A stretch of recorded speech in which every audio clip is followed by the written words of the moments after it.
Hey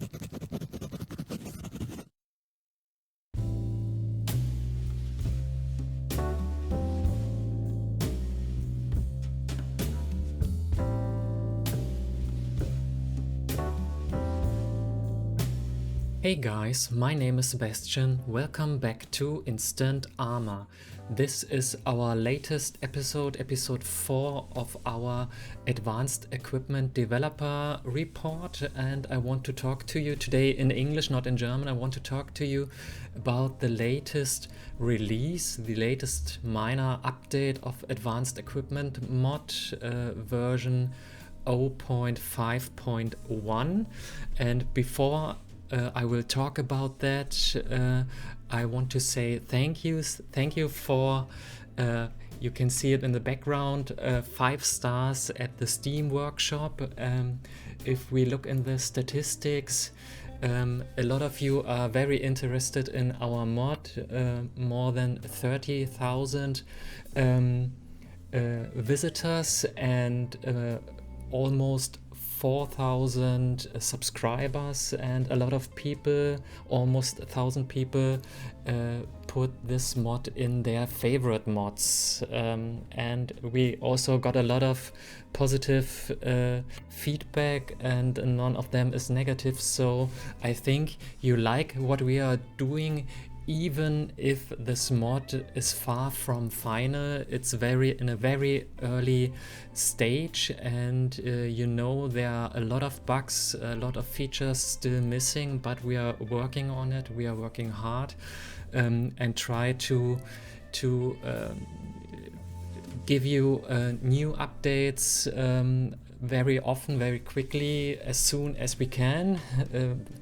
We are only 2 people, so it takes some time, but we would like to keep you informed with this format, with this Advanced Equipment Developer report. So in this episode, I want to talk to you about the latest changes we made, version 0.5.1, and you see there are multiple changes on different or various aspects of our mod. Before I talk any further, excuse me if my English isn't that good.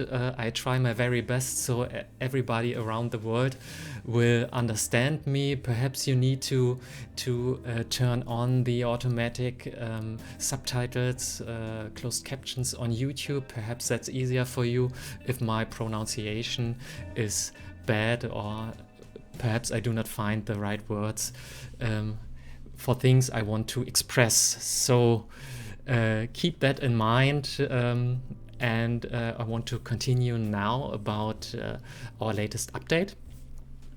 You can see we made some general changes. The most prominent one is this. We added localization to our mod, so now it's able to switch between different languages in Arma 3, so you can enjoy our mod in your favorite language. If your favorite language is one of these 4 languages, English, German, Russian, or simplified Chinese. That's the only translations we have so far, but we have enabled and embedded localizations, so it's easy for every one of you to add your language, to add your translations, if you want to, directly on GitHub, or join me on my Discord, and we can talk about how you can deliver your translations so they find their way in our mod. There's nothing to show. I play in English or German. Simplified Chinese and Russian are almost another characters, and I don't find my way through Arma if these are translated, if Arma is translated to Russian or simplified Chinese, so I won't show you that, but you can try it out yourself. It's already live. Another thing we added is a debug mode. Debug mode is is more a thing for us, for the developers, to find bugs and to make it easier for us to develop new features. So if this debug mode is enabled, there are some shortcuts and easier ways to use advanced equipment, but you shouldn't turn that on if you are playing a real mission with your friends. That's only for testing, or if you want to debug something. The debug mode is currently related only to a few features, but I will tell you that in a minute. Then we added a new module in the Eden editor. I will show you that immediately. An module to not only add files, but also add folders to Arma OS. We added to the terminal, so to the interface of Arma OS, some new features. One of them is a battery symbol in the upper right corner of the terminal window. So when you are working with your computer, with your laptop, you always see this battery symbol and know if there's enough power for the laptop to use. If it gets lower and lower, then you see that by changing the symbol. Very low stages are also indicated by color, yellow or red. Then we added something very special, a movable cursor. You already noticed if you are typing in Arma OS in our terminal, you only can add additional text, and you can't move the cursor to the start of the line or something like that to change parts of already entered text. You couldn't do that prior to this update, but now you are able to move the cursor and edit lines. I will show you that in a moment. And now it's possible to zoom in the terminal, zoom to increase or decrease the text font size. Some of you may have problems reading very small text, so you can increase the text size, or if you want to use the full space and work with a lot of text, long commands or long paths to enter, then perhaps it's easier for you if you are working with small text sizes. Also, we changed the scroll direction. You perhaps already noticed that in the terminal you can scroll using the scroll wheel, and you can do that everywhere you are in the terminal, scrolling up and down, but now I changed the scroll direction so it's more common, it's more as you expect. And there are a lot of new commands to Arma OS. I will explain them in detail, all of them now. Both commands, crypto and crack, are very special. There are no real-world commands, but I think they are very useful if you want to add additional gameplay, additional hacking gameplay to Arma OS. I will show you how you can use them. Also, we added some kind of log functionality, so there are now logs written by Arma OS system, and you can access these logs and look up who has entered, who has logged into the terminal with a timestamp, and if this login was successful or not. So you can gather useful information with that. And last but not least, we made some changes to the interaction with some items. You can connect either for power or for network, you can connect items to each other, but sometimes it's hard to decide to which item you want to connect. For example, if you have two generators and want to connect a laptop to a generator, then in the menu both look the same, the text is the same, you can't decide whether it's the one generator or the other generator.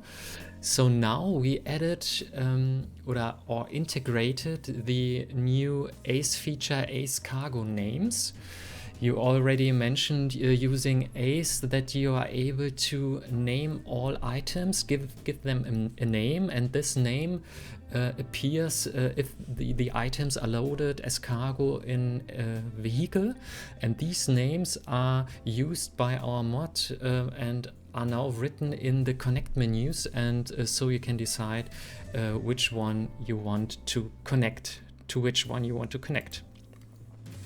Also, we changed the default states, especially for the laptop and the desk, that they are the same as in the editor. So in the editor you place a laptop and the laptop is open, and prior to this update the laptop closed immediately after the mission was initialized, and now the laptop stays open the same way as it is placed in the editor, and the same happens to the desk. It's also open, so flipped out sides on the desk.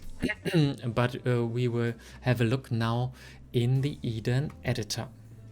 So now we are in Arma 3, and as I already mentioned, you are now able to use different languages with the mod. So the languages that are available in Arma 3 are also the languages that could be supported by the mod if you provide any translations to us. So feel free to make a pull request and send us all your translations, or contact me via Discord or via Steam. So I start the editor.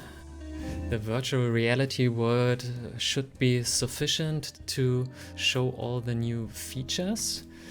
I need to have a look here. So first I want to show you the debug mode. For that I will add a player and I will add a laptop. No, I'm wrong here. Laptop. So if I start the mission now, I'm not able to log in to the laptop because I have missed to add a user module. You know, you need a user module to log into the laptop, a user module that is synced to our laptop, and the default user is here the admin user. But if I don't want to use these modules, I can run that in the debug mode. You can enable the debug mode via the CBA settings. So if you go to CBA settings, Advanced Equipment 3 main, here you are able to enable the debug mode or disable the debug mode. The debug mode is only for testing and developing, not for playing, so keep that in mind. If you are a mission creator, if you create your missions, you should override clients and disable the debug mode, so players are not able to use the debug mode via in a mission. But for now we want to test the debug mode, so I keep it enabled. If I start the mission now,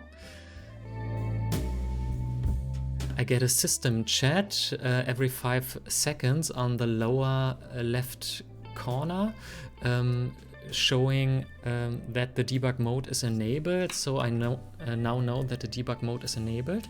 And if I now access the laptop, turn on the laptop, you'll notice that the boot up time is a lot of faster. I increased or decreased the boot time for testing purposes in debug mode, so it's starting faster, a lot faster. And if I now access the laptop and want to interact, want to log in to the terminal, I can use every username. Every username is allowed. So I can use, for example, don't know, the American President Biden is now a legal username, and every password will be accepted even if I only press enter. So you now see user Biden successfully logged in, and you can already read that Biden is the current logged in user. You have to keep in mind that if you are logged in via the debug mode, for this temporarily users, there are no home folders. So if I go to home and type in ls, you see there are no subfolders, there's no Biden folder, because that's only for testing, and because of that no folders are created by login with that temporary user, but I still can use that user and do stuff. That's for now the main functions that are associated with the debug mode.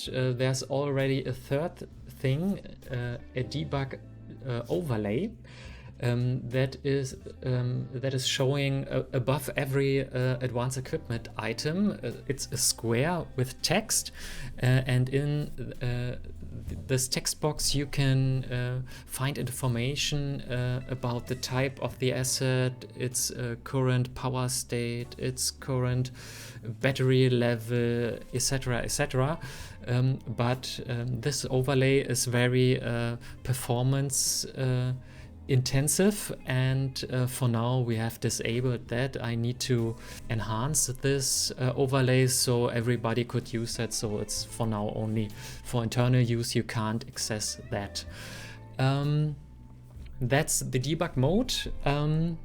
Another thing we added, and for that I will go back to the Eden editor, and I will disable the debug mode for now.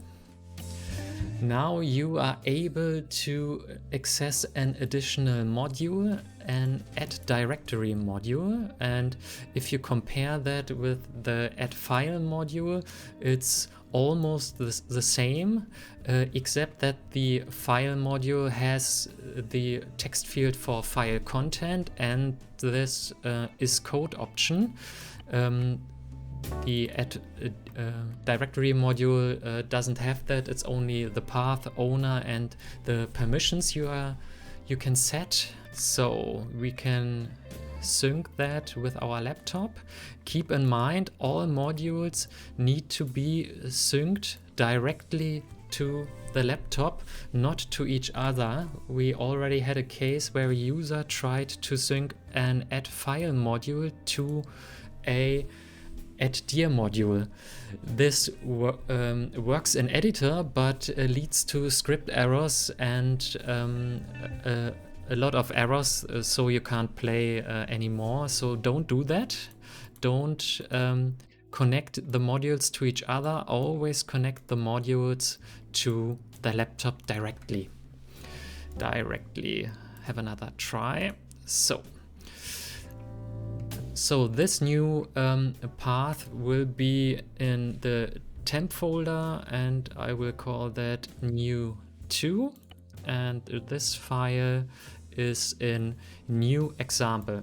Keep in mind, if you use the AddFile module, all folders that are in between will be created automatically. So if I add another subfolder here, like new 3, this will automatically create it. You don't need to add these folders via this AddDir module. You only need to do that if you want to create an empty folder. But sometimes that's necessary, so you can do that now with that additional module. Also, we can put here a different file name, so these files will all be created if you add 2 identical modules.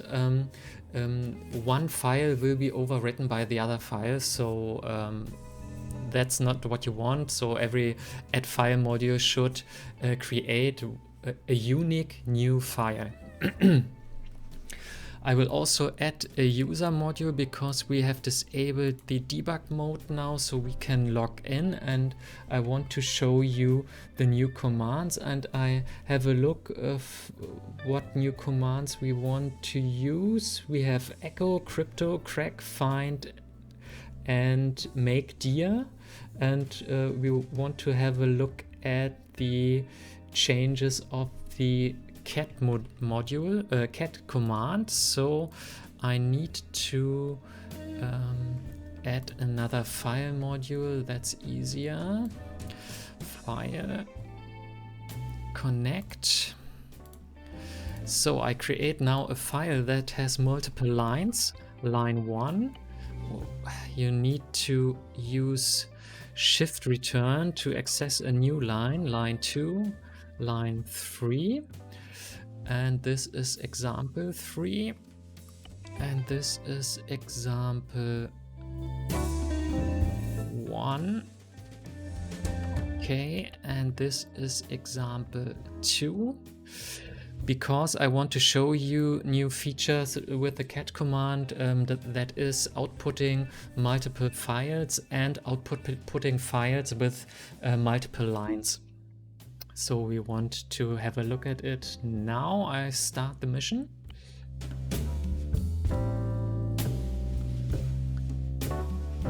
So now we start the laptop, and you will recognize that now the boot up process takes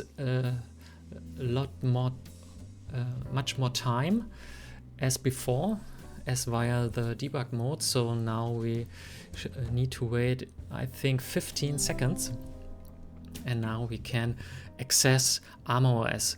You know that it takes a few seconds before this option Arma OS use appears, so take your time, wait a few seconds, and then this will appear and you can use Arma OS.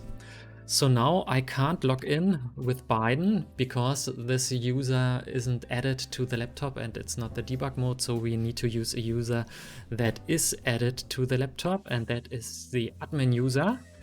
And I will now log in as admin. Admin successfully logged in, and you see that we are now in the home folder of this user. So for these users, home directories are created automatically, so I can change to the higher folder, to the higher directory, and now you see there is a folder for the admin user, a home folder, and only admin has permissions to access this folder, and he's also the owner of the folder. So first of all, first new command, echo. Echo is a very simple command, and it only prints to standard out what you write behind echo. So echo hello world will lead to hello world in the terminal window. You might wonder what you can do with that. This is only a pre. I can't say that word loud. We need to do that in order to implement another function that is writing to files with the double arrow, this one, or with a single one. You know, if you know Linux, you can write to a file or append to a file. Appending is with 2 arrows, and writing to a file is with 1 arrow.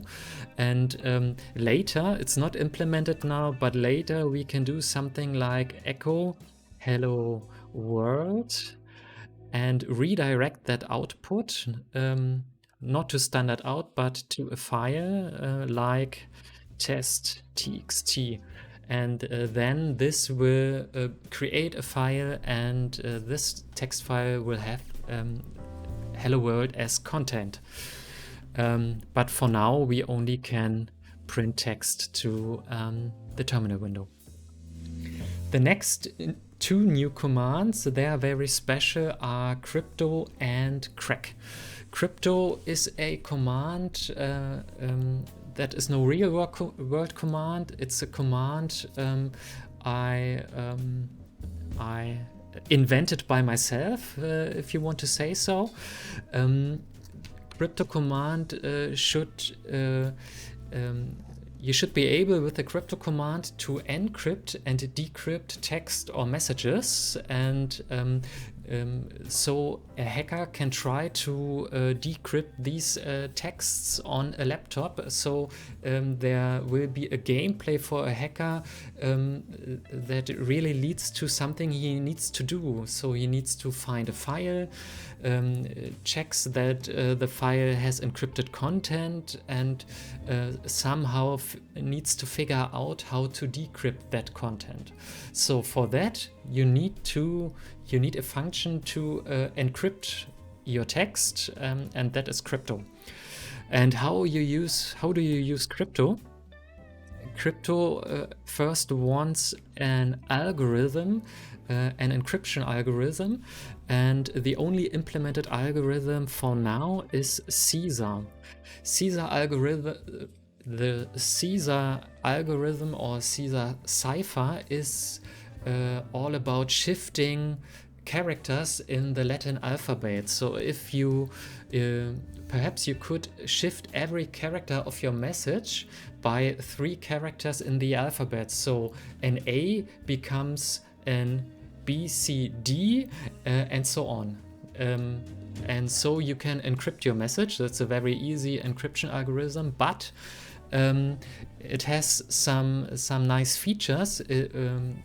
The Caesar algorithm is crackable in mind, but you can also use easy methods to crack that, but I will show you that later. So if you want to use crypto, you need at the moment the algorithm Caesar. Later there will be new and additional algorithms. They work different and need to be cracked on a different way. So for now it's Caesar. Then you need to define a mode. What you want to do. Do you want to encrypt or decrypt your message? So first of all, we want to encrypt our message, and then, like in every encryption, you need some kind of password or key that is defined by the key parameter. And because the Caesar algorithm is very easy, and only by shifting characters in the Latin alphabet, there are only 26 possible keys from 0 to 26, so you can choose one of them. I will choose the 3 because it's easy to keep in mind, and then followed by that, everything is handled as the message that should be encrypted. So we can do our example, hello world. You see I'm typing in uppercase letters. I also can type in lowercase letters, but because this algorithm is very easy, it only processes uppercase Latin characters. So no special signs, no lowercase characters, no numbers, and no characters that are special to certain languages. Like in Germany, we have these 3 umlauts. They are not possibly, you can't use them. You only can use A to Z. A to Z like in Latin or American alphabet. So hello world. And the result you see is the encrypted text. So you maybe write that down in a file that you create in the Eden editor, and someone can try to figure out what the hell does that mean. So we know the key, so we can decrypt, and we can use the same command. You see I pressed the up arrow, up and down arrow are the ways to access the history. So we can choose an already used command like this one. And now that is a new feature I already mentioned. We have a movable cursor and are able to change parts of the command, and I will do that. Now we change the mode from encrypt to decrypt, and we change the text. We want to decrypt to KHOOR space ZRUOG, and if everything works correct, we get our decrypted message, hello world. You can use longer messages, but it's only for demonstrating purposes, this hello world example. If you want to look this up by yourself, if you want to access our documentation, feel free to do that. I will show you how you can do that. If you go to our GitHub page, there's a wiki space, and in that wiki you will find Arma OS commands, and here I describe especially these both commands because they are some kind of complicated, the crypto command and the crack command, and you see the examples I'm using here, and what you can do with the commands, and so you can look up everything later by yourself. But for now we do it in Arma, and encrypting and decrypting is easy, but what can you do if you do not know which key is it? You can use the crack command. The crack command will give you two options, two opportunities to crack encoded messages. The first thing is a brute force attack. Brute force attack means you try every possible key and look up for a result that somehow makes sense. That is easy because we only have 26 possible keys. The second attack method, I would say, is statistics. Why statistics? Every message, especially in German, contains a lot of characters, a lot of reoccurring characters, especially the E character. Typing E, the E character.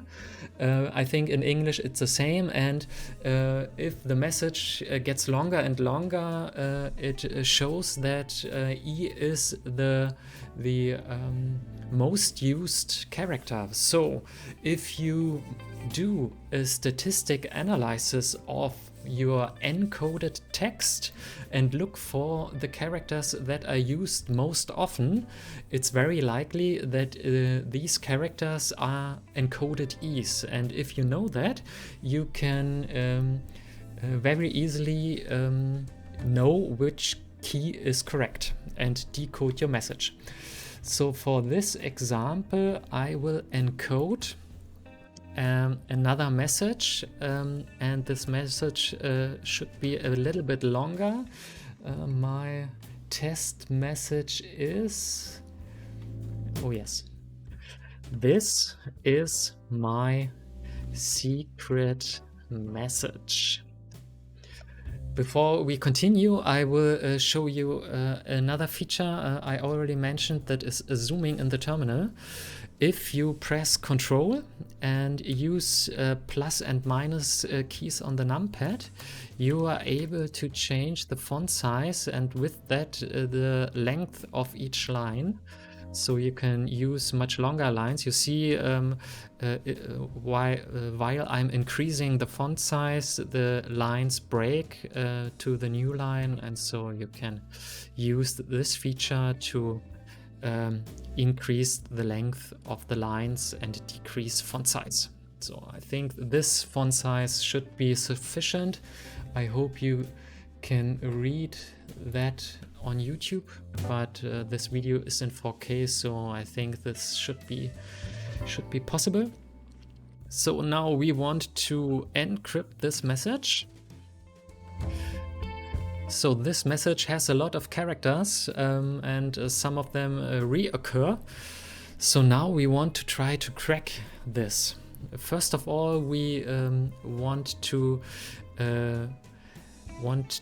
use the statistics method. For that, we type crack, the crack command, and choose the mode, and the mode is statistics. And now we need the message, so wklv space lv space pb space vhf uhw space ph vvdjh. And now this command prints out every character that occurs in this message, in this text, and how often this character is found. And you see that the character H is found 4 times and the character V is found 5 times. So if we think the most used character is an E, then you can read that in the behind that. A possible key, if this is an E, would be 17. So we can try to use that. I take this encrypted message and type crypto. Crypto mean minus A for algorithm, and we use Caesar, minus M for mode, and we use decrypt, and minus K for key, and we use 17. And let's see if that is the correct key. No, that doesn't make sense. So we take the next chance, the next character that has a lot of occurrences, and that's the H, 4 times. And you can read then that that probably is the key 3. So we try to do that. And there it is. This is my secret message. We found the correct key and decrypted the message only by using 3 commands. That is statistics, the first attempt and the second attempt. Minimum is 2 commands to decrypt the message, but I think it's quite easy to do that. Another approach would be to let's use that. Another approach would be to use brute force. So we type brute force as mode, and if we use brute force, we need to give the algorithm. So we say algorithm is Caesar, and now the terminal prints every possible key that are key 1 to key 26. And now if we check every line by line, we see at line 3 that this is text that makes sense. If it would be another key, then it's somewhere down here, but you can check every possible key, and I think you will find the correct message if the message is written in a language that you understand, I would say. So yes, that's it. I think it's quite easy to understand and to implement. So there's something to do for a hacker to find and gather information in your mission. So which commands we missed? So one thing I wanted to show you, you can use the scroll wheel to scroll inside the terminal. Now we have written a lot of things, a lot of commands, and now it makes sense to look up things you have written earlier or output that came earlier. So that's the scroll function. And you already noticed in the upper right corner the battery symbol. You see the battery symbol has 1, 2, 3, 4 segments. So it's It's showing the battery level in quarters. I think, yes, in quarters, I think. And the last two options, that is only the last segment or no segment, are in another color. First it's yellow and then it's red to indicate you should do something if you want to use the laptop any further, or it will run out of power. Okay. What's next? The find command. The find command.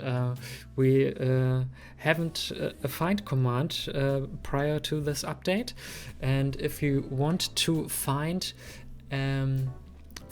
a file with a specific name, you can use the find command, but the find command depends on your user rights. So if a file is in a folder you don't have rights to enter, you won't find the file. So we can change now to the root directory.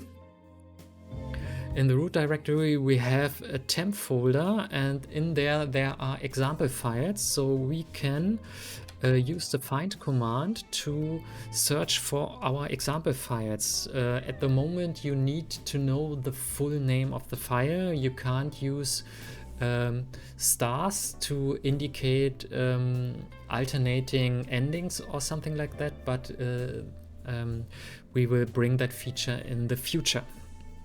So we try to find example1.txt, and he shows us that he found example1.txt.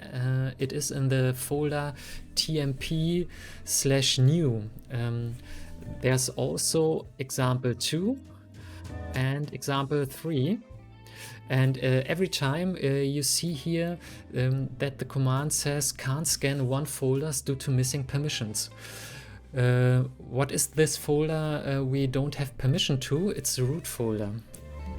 If you look at the folders, the root folder has no, we have no permissions to enter the root folder, because everybody else except the root can enter this folder. But if we change to tmp, so this is the root of our search, and now we are searching for one of these files. There is no line indicating that there is a folder with missing permissions, because we're only searching inside the temp folder. So I change to new, and there are our three example files, and I want to show you two new features of the cat command. The cat command prior to that update only could print the content of one file and only the first line, or everything was printed in one line. So if I cat example.txt, it looked like that. But now we are able to print files that contain multiple lines. Oh no, that's a wrong example. I think it's 3. So we can output files with multiple lines, and we can output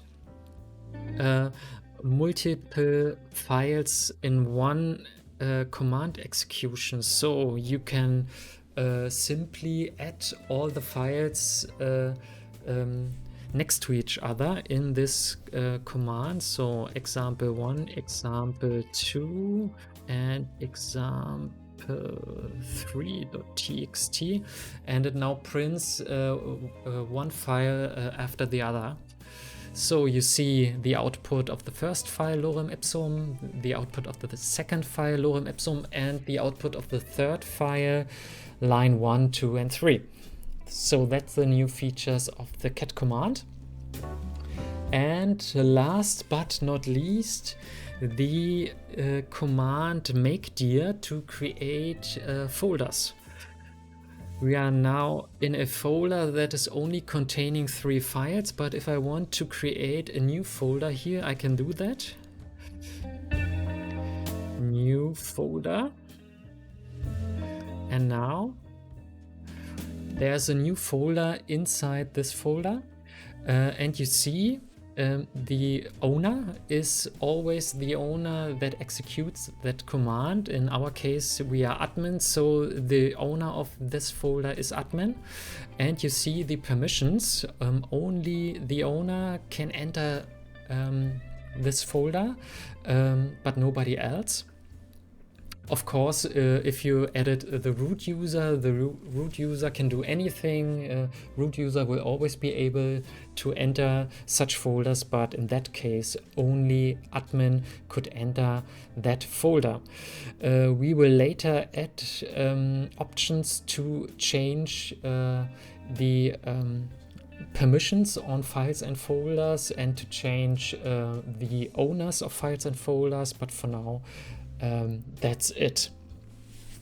And the last thing I want to show you is our authentication log file that is in var.log. And you see there are two log files, but only one contains something. So this log has no content, but auth.log contains entries, and there you see one entry. The date and timestamp is always in-game date and time. You see that we tried to log in as the user Biden, and the user Biden wasn't found, so that is logged in this log, and also it's logged our successful login as the admin user. That's it, and now I want to show you for that we will return to the Eden editor. And now I want to show you the new possibilities to organize yourself if you have a lot of equipment that you need to connect to each other.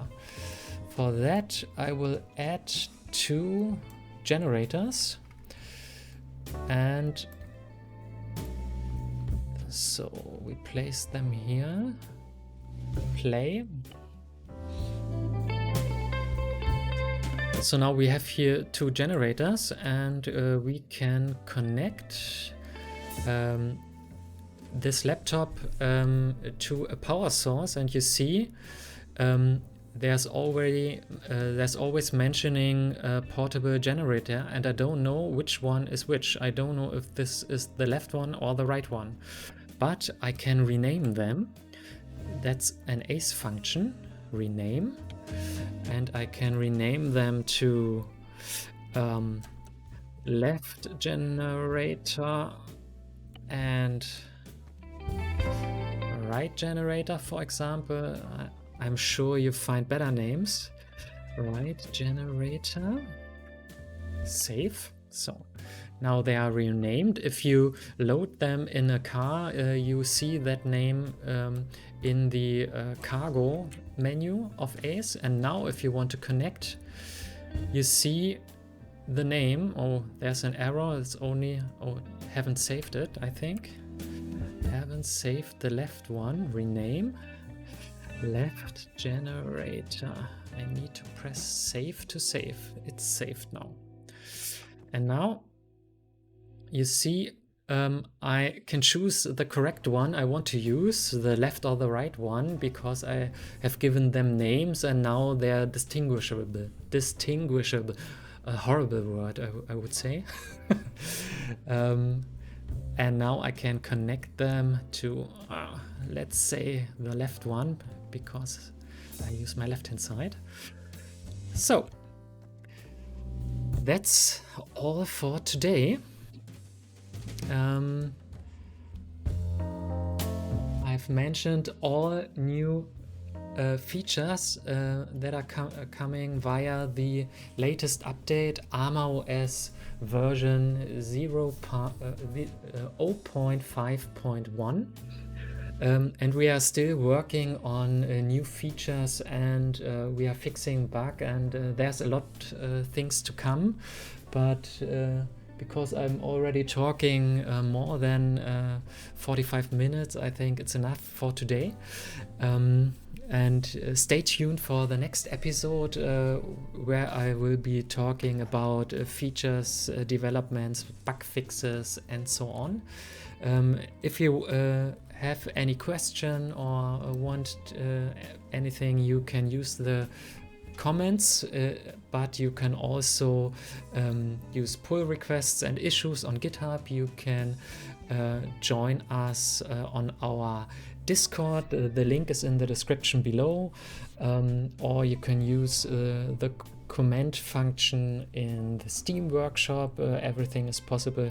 We react on everything. So thank you for today.